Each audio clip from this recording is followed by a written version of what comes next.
रात्रंदिवस जागून अभ्यास करायचा, TAIT म्हणजेच शिक्षक अभियोग्यता आणि बुद्धिमत्ता चाचणीसाठी जीवाचं रान करायचं.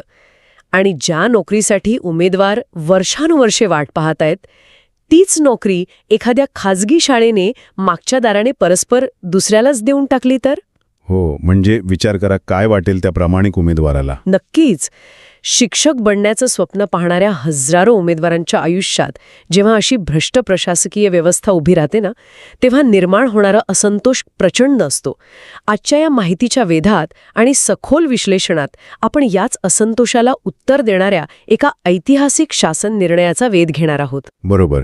आणि हा 30 मार्च 2016चा शालेय शिक्षण विभागाचा GR म्हणजे निव्वळ कागदावरचा नियम नाहीये बरं का. नाही ना? अजिबात नाही. हे भ्रष्टाचाराला आळा घालणारं एक अत्यंत प्रभावी कायदेशीर अस्त्र आहे असं मी म्हणेन. हा शासन निर्णय अचानक हवेतून आलेला नाहीये. यामागे अनेक वर्षांचा संघर्ष, हजारो उमेदवारांची फरफट आणि विशेषतः उच्च न्यायालयाचा संताप दडलेला आहे. अनेक खाजगी शिक्षण संस्थांनी ज्या प्रकारे नियमांना बगल देऊन समांतर भरती प्रक्रिया राबवली, त्यावर कायमचा पडदा पाडण्याची तयारी यातून दिसतेय. ठीक आहे, आपण हे जरा उलगडून बघूया.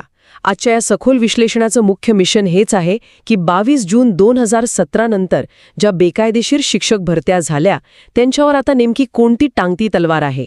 हो, आणि यात प्रामाणिक उमेदवारांचे हक्क कसे सुरक्षित केले गेले आहेत हेही महत्त्वाचं आहे. अगदी बरोबर.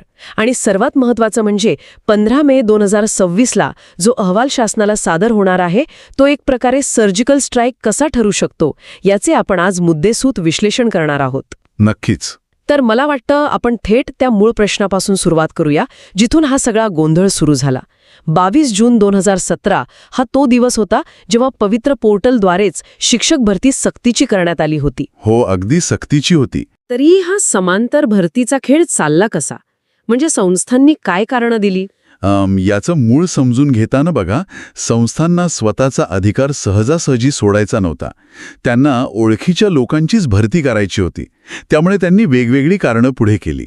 म्हणजे पोर्टल काही काळासाठी चालत नव्हतं किंवा आम्हाला लॉग इन आयडीच मिळाला नाही. बापरे, अशी कारणं? हो, आणि काही ठिकाणी तर शिक्षण विभागाच्या अधिकाऱ्यांनी वेळेवर प्रतिसाद दिला नाही अशीही कारणं त्यांनी दिली. हे म्हणजे एखाद्या किल्ल्याच्या मुख्य दरवाजावर कडक सुरक्षा असताना अरे मुख्य दरवाजा जाम झालाय असं खोटं सांगून मागच्या खिंडारातून गुपचूप माणसं आत आणण्यासारखं आहे. अगदी अचूक उपमा दिलीत तुम्ही. आणि यात सर्वात लक्षवेधी बाब म्हणजे उच्च न्यायालयाची भूमिका आणि या संस्थांचा अतिआत्मविश्वास. अच्छा, म्हणजे संस्थांना वाटलं ते पकडले जाणार नाहीत. हो ना. त्यांनी या मागच्या दाराने केलेल्या नियुक्त्या आधी गुपचूप करून घेतल्या आणि मग त्याला वैयक्तिक मान्यता मिळवण्यासाठी थेट उच्च न्यायालयात धाव घेतली. म्हणजे स्वतःचं रिट याचिका दाखल केल्या. अरे चा? हो, रिट याचिका क्रमांक 59-49/2025 आणि अशाच इतर अनेक याचिका.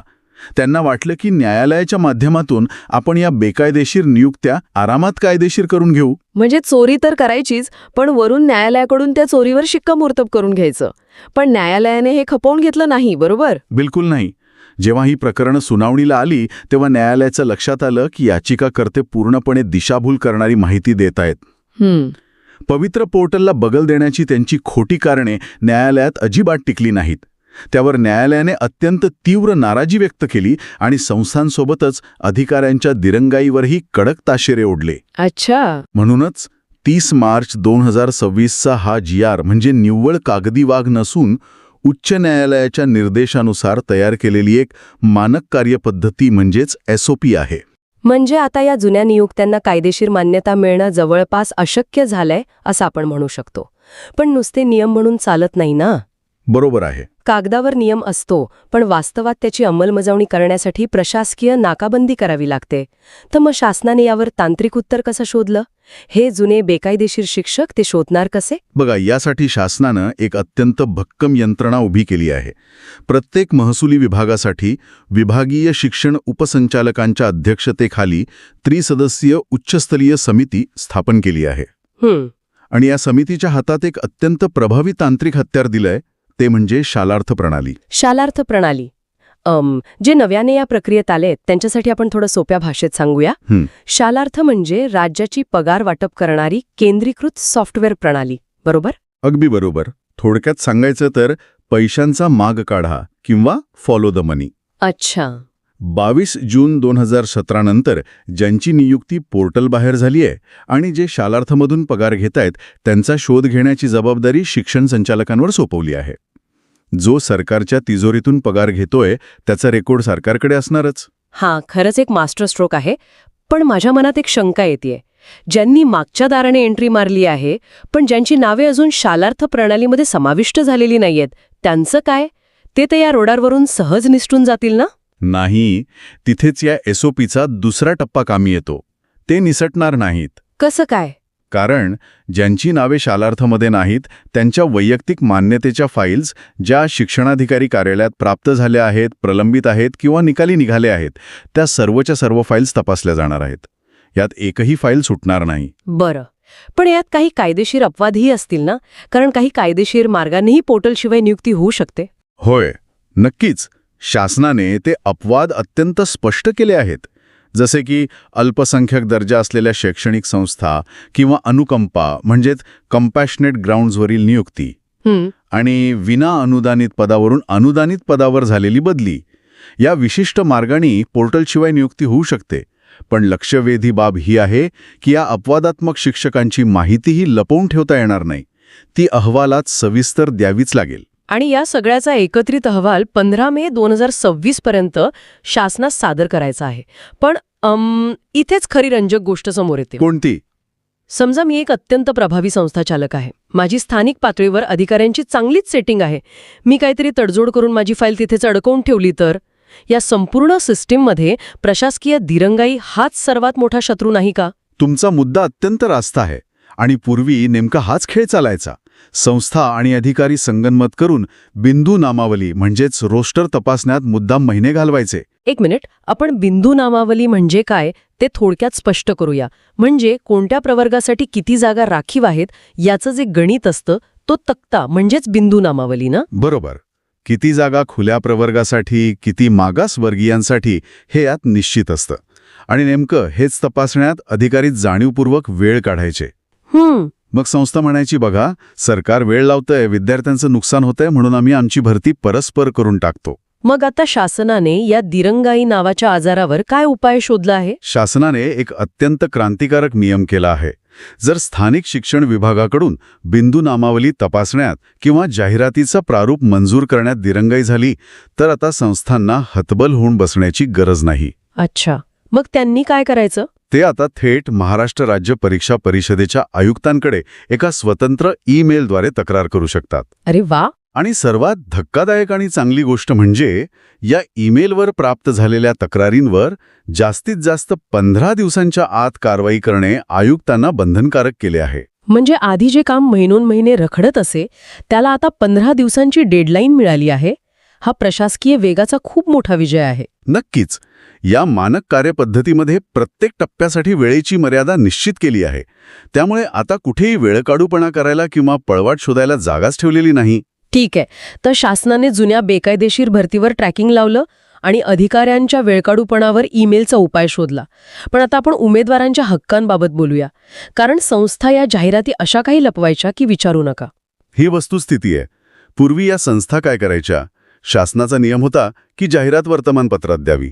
मग या संस्था अगदी नगण्य खपाच्या वर्तमानपत्रांमध्ये जाहिरात द्यायच्या, ज्यांची नावेही कोणी कधी ऐकलेली नसतात. बरोबर. उद्देश हाच असायचा की ती जाहिरात खऱ्या आणि गरजू उमेदवारांपर्यंत पोहोचूच नये. ती फक्त ओळखीच्या लोकांना दिसावी. ही बाब उच्च न्यायालयाच्याही निदर्शनास आली होती. म्हणूनच आता शासनाने या GRमध्ये अत्यंत कडक अट टाकली आहे. आता संस्थांना त्यांच्या जिल्ह्यामधील सर्वाधिक खपाच्या 2 स्थानिक वृत्तपत्रांमध्ये जाहिरात देणं सक्तीचे केले आहे. हो. आणि त्यापैकी किमान एक वृत्तपत्र हे मराठी भाषेतील असणं अनिवार्य आहे. शासनाने नुसता नियम नाही केला तर अशा सर्वाधिक खपाच्या वृत्तपत्रांची एक अधिकृत यादीच जोडून दिली आहे. आणि यातील कारवाईचा भाग आहे का? जर एखाद्या संस्थेने हुशारी करून या यादीबाहेरील वृत्तपत्रात जाहिरात दिली तर काय होईल? तर त्या संस्थेची पवित्र पोर्टलवरील जाहिरात संबंधित अधिकाऱ्याकडून तात्काळ प्रभावाने रद्द केली जाईल. उमेदवारांना अंधारात ठेवण्याचा हा खेळ आता चालणार नाही. हा निर्णय उमेदवारांसाठी खूप दिलासादायक आहे. पण तरीही समजा जाहिरात योग्य ठिकाणी आली, उमेदवाराने अर्ज केला, पण त्याला वाटलं की आपल्यावर निवड प्रक्रियेत अन्याय झालाय, तर अशा उमेदवारासाठी तक्रार निवारणाची काय व्यवस्था आहे? उमेदवारांच्या हक्कांसाठी या GR मध्ये अत्यंत सुस्पष्ट तरतूद आहे.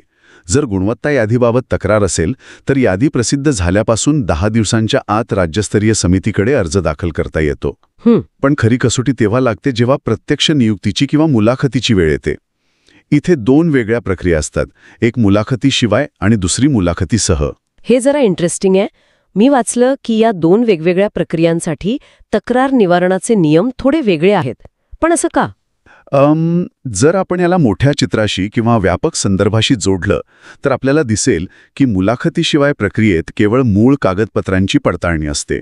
तिथे काही अडचण आली तर 7 दिवसांत जिल्हा स्तरावरील अधिकाऱ्याकडे दाद मागता येते. बरोबर. पण मुलाखतीसह प्रक्रियेत तर मानवी हस्तक्षेपाला खूप मोठा वाव असतो ना? अगदी बरोबर ओळखलात. तिथे नुसती कागदपत्रे तपासली जात नाहीत. तिथे 30 गुणांची मुलाखत असते आणि सर्वात महत्त्वाचं म्हणजे अध्यापन कौशल्य चाचणी घेतली जाते. म्हणजे प्रत्यक्ष वर्गात जाऊन शिकवून दाखवावे लागते. मग तिथे एखादा संस्थाचालक मुद्दाम एखादा हुशार उमेदवाराला तुझं शिकवणं बरोबर नाही असं सांगून अपात्र ठरू शकतो. हे तर खूपच सब्जेक्टिव्ह झालं. म्हणूनच अशा प्रक्रियेत पारदर्शकता आणणे कठीण असते. जर अशा प्रक्रियेत उमेदवाराला वाटले की मला हेतुपुरस्सर अपात्र ठरवले आहे तर त्याने शांत बसता कामा नये.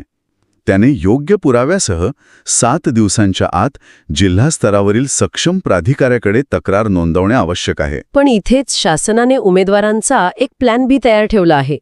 बऱ्याचदा असं होतं की जिल्हा पातळीवरचा अधिकारी निर्णयच देत नाही. अशा वेळी उमेदवार काय करेल? तर तो हतबल होणार नाही. जर त्या प्राधिकाऱ्याने 7 दिवसांत तक्रारीचे निवारण केले नाही तर तो उमेदवार थेट विभागीय शिक्षण उपसंचालकांकडे अपील करू शकतो. होय.